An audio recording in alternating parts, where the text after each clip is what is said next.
नमस्कार दोस्तों, home science academy में आपका स्वागत करती हूँ। आज आपके लिए मोस्ट इम्पोर्टेंट टॉपिक लेकर के आई हूँ, जिसका नाम है परिवार, आय, व्यय, बचत एवं बचत के निवेश। और ये आपके हर एग्जाम में यानी UP TGT, PCR sorry UP TGT, PGT, UPPSC और इसके साथ साथ DSSB, ये सब में आपके लिए बहुत ही महत्वपूर्ण है। तो ये टॉपिक बहुत अच्छे से आप पढ़िएगा। और मैंने एक ही वीडियो में सारी चीज़ें बताने की कोशिश की है। और इसके पहले मैंने 2 टॉपिक इसमें पढ़ा भी चुकी हूँ, पारिवारिक बजट और इसके साथ साथ मैंने रिटर्न में कैसे यूपीपीएससी में लिखा जाएगा, इससे संबंधित मैंने इसी टॉपिक को लेकर के पढ़ाया है। तो 2 वीडियो में बता चुकी हूँ। आज इसमें इसी संबंधित तीसरी वीडियो मेरी है। तो आइए चर्चा करते हैं इस पर।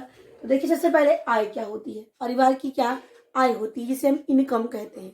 अंग्रेजी में क्या कहते हैं, इसे इनकम कहते हैं। अब देखिए, इनकम का मतलब अर्जित धन, यानी परिवार के मुखिया के द्वारा या परिवार के प्रत्येक सदस्यों के द्वारा अर्जित किए गए धन को ही क्या कहते हैं, आय कहते हैं। और ये आय जो है मुख्य रूप से विभिन्न प्रकार की आय को इसको डिस्ट्रीब्यूट किया गया, यानी इसके टाइप्स में बताया गया है। लेकिन इससे पहले आप जानिए आय क्या होते हैं। परिवार के सदस्यों के द्वारा किसी भी प्रकार से, यानी चाहे वो व्यवसाय हो, चाहे वो जो है कोई सुविधा हो, सुख सुविधा हो, कोई वस्तु हो, बेच करके या वेतन के रूप में, मजदूरी के रूप में जो आय कमाई जाती है, उसे क्या कहते हैं, उसे ही आय कहते हैं या इनकम कहते हैं। अब देखिए, ये जो होती है आय की विशेषताएं क्या होती हैं, आय के क्या गुण होते हैं।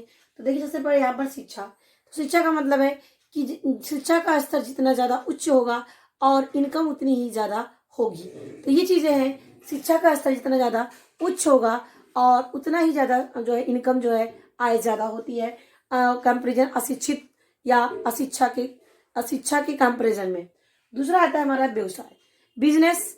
बिजनेस के ऊपर डिपेंड करता है हमारा बिजनेस कैसा है।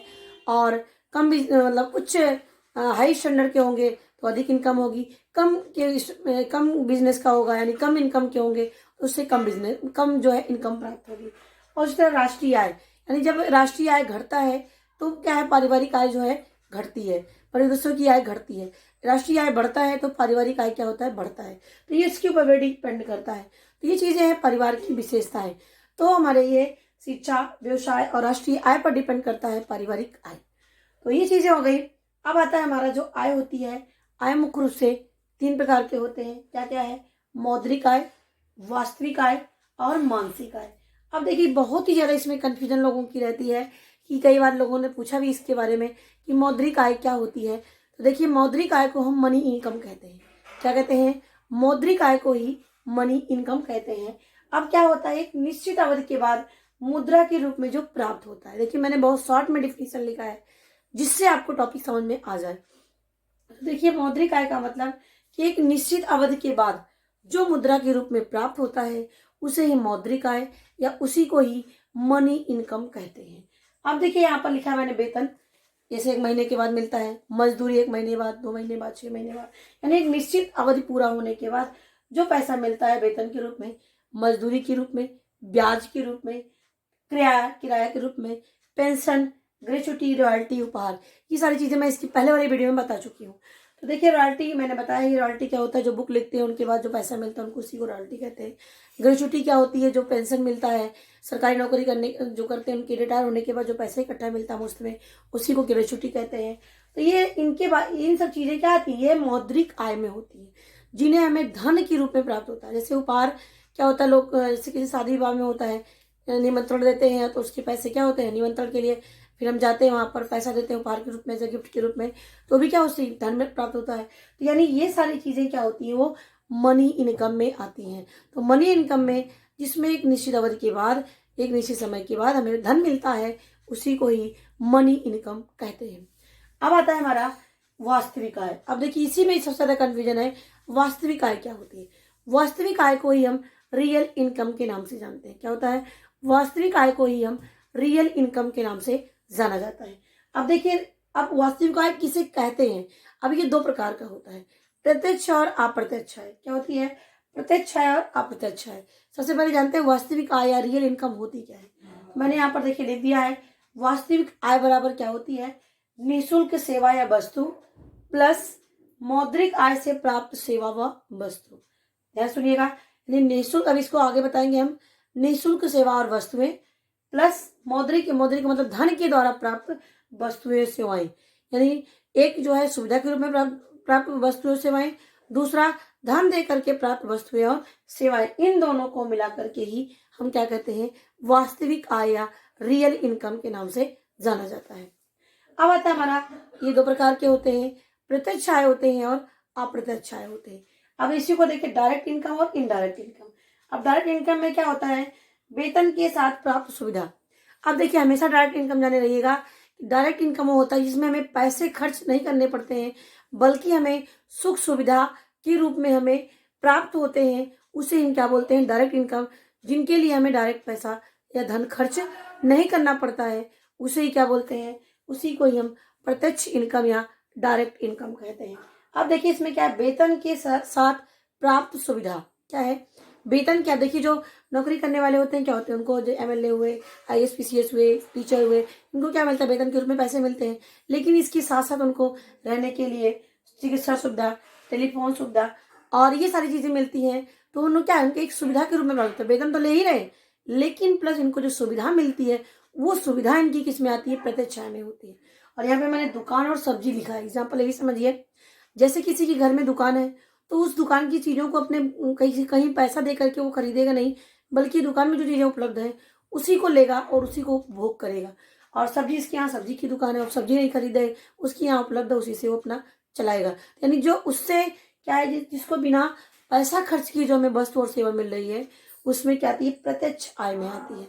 और प्रत्यक्ष आय किस में आती है, वास्तविक आय में आती है। दूसरा आता है हमारा अप्रत्यक्ष आय। अप्रत्यक्ष आय क्या होता है, इसमें मुद्रा द्वारा प्राप्त वस्तु एवं सेवाएं, मुद्रा के द्वारा, यानी मुद्रा, इसमें हमें धन दे करके वस्तुओं और सेवाएं लेते हैं। जैसे हमें कोई चीज खरीदना हुआ, टीवी, कूलर, फ्रिज, हमारे पास दुकान नहीं है, हमारे पास सुविधा नहीं है, तो हम उससे क्या करते हैं, खरीद के ले आते हैं, उसको अपना उपभोग करते हैं। तो यानी जो चीजें हमें खरीद करके पैसा, यानी हमें मौद्रिक आय के रूप में होता है, जिसमें हमें धन दे करके हम चीजों को खरीदते हैं, उपभोग करते हैं, उसे हम क्या करते हैं, अप्रत्यक्ष आय। तो अप्रत्यक्ष में निःशुल्क सुविधा नहीं होती है, बल्कि इसके लिए पैसे खर्च करते हैं, वो हमारा अप्रत्यक्ष आय में आता है। अब देखिए, नेक्स्ट हमारा व्यय। देखिए, इसकी पहले मैंने व्यय के बारे में बता चुकी हूँ, यहाँ केवल हिंट के रूप में बता दिया कि इससे आपका आय और व्यय लिखा है। तो आय मैंने बता दिया, आपका आय की क्या विशेषताएं हैं और आय कितने प्रकार की होती है। एक अभी और छूट रहा आपका मानसिक आय। मानसिक आय क्या होता है कि जिसमें हमें धन देने के बाद जो है प्राप्त होता है, सॉरी, कहने का मतलब है कि हम कोई सामान जो है हम खरीद रहे हैं, और सामान खरीदने पे क्या होता है, हमें उसको उपयोग किया, वो अच्छी है या खराब है, उसके बारे में भोग करके क्या करें, हम उसकी अच्छाइयों और कमियों को जाना, और हमें जो संतुष्टि मिलती है वही क्या होती है, हमारी मानसिक आय होती है। तो मानसिक आय किसे कहते हैं, कि उपभोग से प्राप्त संतुष्टि, यानी जो वस्तु या सेवा हम लिए हैं, खरीदे हैं, उससे जो हमें संतुष्टि मिलती है, उसी को ही क्या बोलते हैं, मेंटल इनकम बोलते हैं। क्यों, कभी कभी क्या होता है, कभी कोई चीज हम खरीद के लाते हैं, अरे अच्छा नहीं है, इसके बाद इस कंपनी को नहीं लाएंगे, ये ब्रांडेड नहीं है, हमें तो ब्रांडेड चीजें लेनी चाहिए। क्योंकि हमें उस चीज को उपयोग करने के बाद हमें क्या है, हमें संतुष्टि नहीं मिली। तो मानसिक आय का मतलब, हम जिस चीज को उपयोग कर रहे हैं, उपभोग करने के बाद जिससे हम अच्छाइयों कमियों को जाने और जो संतुष्टि प्राप्त होती है, उसी को बोलते हैं मानसिक आय। अब आते हैं हमारा व्यय। व्यय का मतलब क्या होता है, देखिए मैंने यहाँ पर शॉर्ट में लिखा है, एक सेकंड रुक जाइए। अब देखिए, यहाँ पर मैंने लिखा है व्यय। अब देखिए, व्यय में क्या होता है कि व्यय किसे कहते हैं, अनिवार्य आवश्यकताएं, आरामदायक, और तीन प्रकार की हमारी आवश्यकताएं मुख्य रूप से होती हैं। अनिवार्य आवश्यकताएं, आरामदायक आवश्यकताएं और आकस्मिक आवश्यकताएं, या जिसको हम यहाँ पर आकस्मिक नहीं होगा, यहाँ पर होगा विलासिता की आवश्यकताएं। क्या होती है यहाँ पर होगा विलासिता की आवश्यकताएं। अब देखिए, आवश्यक जिसे भोजन, कपड़ा, मकान हमारी आवश्यक हो गई। आरामदायक मतलब जो हमारे इस काम को आरामदायक बना दे। जैसे हमें बैठने के लिए कुर्सी चाहिए, तो कुर्सी क्या है, आरामदायक है। सोफा क्या है, आरामदायक है। तो कुर्सी क्या एक आरामदायक हो सकता है। अगर उसके स्थान पर हम सोफा रख देंगे, तो उससे भी ज्यादा हमारे जीवन क्या करता है, और भी ज्यादा आरामदायक, यानी हमारी सुविधा को बहुत ही ज्यादा सुविधापूर्ण बना देता है। तो हमारा क्या होता है, वो आराम विलासिता में रहता है। तो ये तीन प्रकार की आवश्यकता होती है। विलासिता का मतलब जो हमारे पूरे जीवन को एकदम कर सकते हैं, एकदम आराम की, हमें काम भी ना करना पड़े सारा। जैसे कि अब गर्मी हो रही है, गर्मी के लिए हम पंखा चलाएं या हाथ से पंखा चलाएं, तो ये भाई हमारी आवश्यकता है। और उसके बाद हमने पंखा लगा लिया तो हमारी आरामदायक आवश्यकता है। लेकिन पंखे के बाद हमने क्या लगा लिया, एसी लगा लिया। तो एसी किस में आएगा, वो हमारी विलासिता की आवश्यकता है, क्योंकि जिसके पास ज़्यादा धन होगा उसी के पास एसी होगा, जिसके पास धन नहीं होगा उसके पास एसी नहीं होगा। तो कहने का मतलब है 3 प्रकार की आवश्यकताओं को पूरा करने के लिए इस पे जो किया जाने वाला व्यय होता है उसी को ही क्या कहते हैं, पारिवारिक व्यय कहते हैं।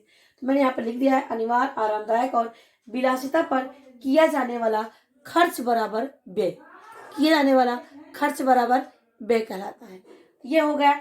अब देखिए यहाँ पर मैंने व्यय को प्रकार लिखा है, क्या क्या है। एक होता है हमारा निश्चित व्यय, अर्धनिश्चित व्यय, आकस्मिक व्यय और अन्य व्यय। अब देखिए निश्चित में फिक्स है कि हमें फीस के लिए पैसे देना है और दवा के लिए देना है जिसकी परमानेंट दवा चल रही है, प्लस किराया देना है। तो ये क्या है, ये निश्चित है, इनमें हम कोई फेरबदल नहीं कर सकते हैं। और पेपर लेते हैं उसका वो पैसा, तो ये सब किस में होता है, निश्चित होते हैं। अर्धनिश्चित वो होते हैं जिन पर हम थोड़ा बहुत परिवर्तन कर सकते हैं, घटा बढ़ा सकते हैं, वो हमारा क्या होता है, अर्धनिश्चित में आता है। इसमें भोजन वस्त्र आते हैं, इसमें हम भोजन में कोई चीज़ जो है कम रेट वाली चीज़ें बता सकते हैं। कभी किसी महीने में पनीर या नॉनवेज जो लोग खाते हैं या अन्य चीज़ों को ला के डेली बना रहे हैं। तो दूसरा जबकि हमारा वस्त्र होता है, किसी महीने में ज़्यादा इनकम मतलब कि ज़्यादा खर्चा है तो हम उस महीने में वस्त्र नहीं लेंगे, नेक्स्ट मंथ में टाल देंगे। तो कहने का मतलब अर्धनिश्चित होता है जिसमें हम परिवर्तन कर सकते हैं, घटा बढ़ा सकते हैं, तो हमारा क्या होता है, अर्धनिश्चित में होता है। अब आता है हमारा आकस्मिक। आकस्मिक का मतलब जिसमें कोई बीमार हुआ, कोई एक्सीडेंट हो गया, दुर्घटना हो गई, उस समय खर्च करते हैं तो हमारा आकस्मिक। अन्य व्यय में बहुत सारी चीजें आती हैं, जैसे कहीं घूमना हुआ, टहलना हुआ, कहीं गिफ्ट किसी को देना हुआ, तो ऐसा हुआ तो उसे क्या बोलते हैं, अन्य व्यय में आते हैं। तो ये मुख्य रूप से व्यय होते हैं, निश्चित, अर्धनिश्चित, आकस्मिक और अन्य व्यय। अब चलते हैं पारिवारिक बचत की तरफ। अब देखते हैं पारिवारिक बचत की तरफ।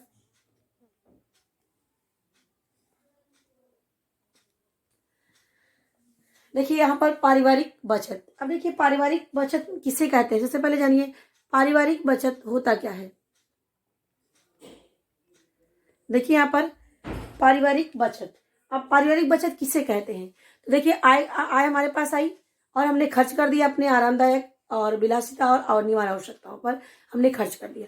इसके बाद भी हमें भविष्य में बचा करके जो हम रखते हैं अपनी आकस्मिक आवश्यकताओं की पूर्ति करने के लिए, उसे हम क्या बोलते हैं, बचत कहते हैं। यानी आय और व्यय करने के बाद जो पैसा हम भविष्य के लिए बचा के रखते हैं उसी को ही हम बचत कहते हैं।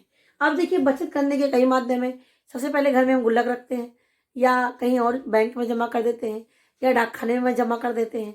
तो ये तरीके होते हैं अपने पैसे को जमा करने के। तो देखिए डाकखाने में जो बचत किए जाते हैं, कितने प्रकार से वहाँ पर डाकखाने में बचत करने के प्रावधान रखे गए हैं, इस पर चर्चा करेंगे। देखिए सबसे पहले आता है बचत खाता।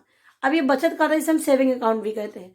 अब सेविंग अकाउंट 100 रुपए से 1 लाख रुपए तक जमा किया जा सकता है और इसमें जो है ब्याज भी मिलता है।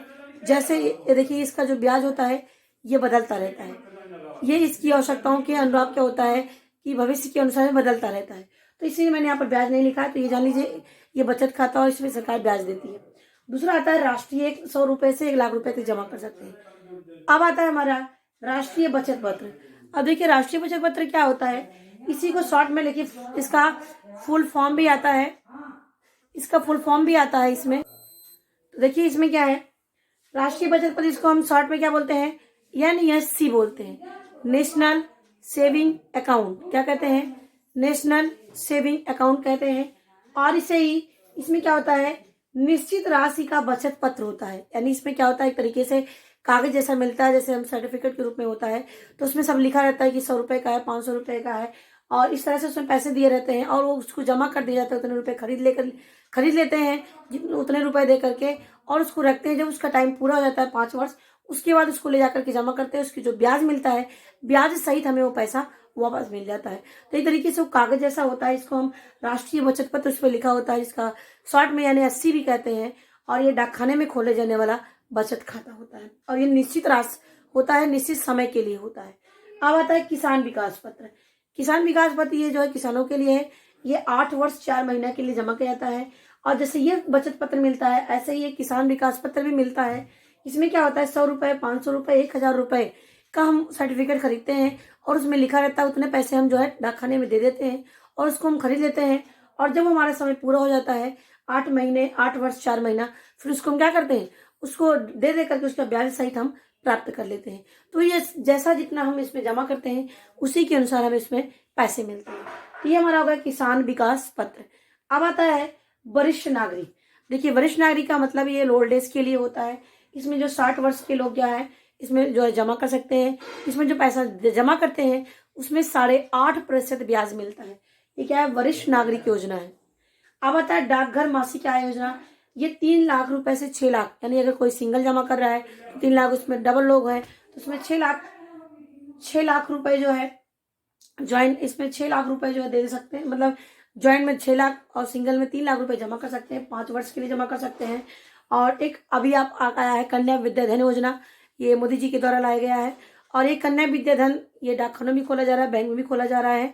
इसमें कन्याओं को कह सकते हैं बढ़ावा देने के लिए, जिससे हमारी जो बच्चे बेटियां हैं उनको क्या है सुरक्षा मिल सके। और जो शादी के लिए लोग परेशान रहते हैं, इसीलिए क्या है कि शादी, एजुकेशन, सब चीज के लिए सरकार से प्रावधान कर रही है। इसमें ब्याज भी 7% से ज्यादा भी दे रहे हैं इसमें। तो ये कन्या विद्याधन योजना इसको कहते हैं। तो इतनी चीजें हैं जो है डाकघर के माध्यम से बचत किए जाते हैं।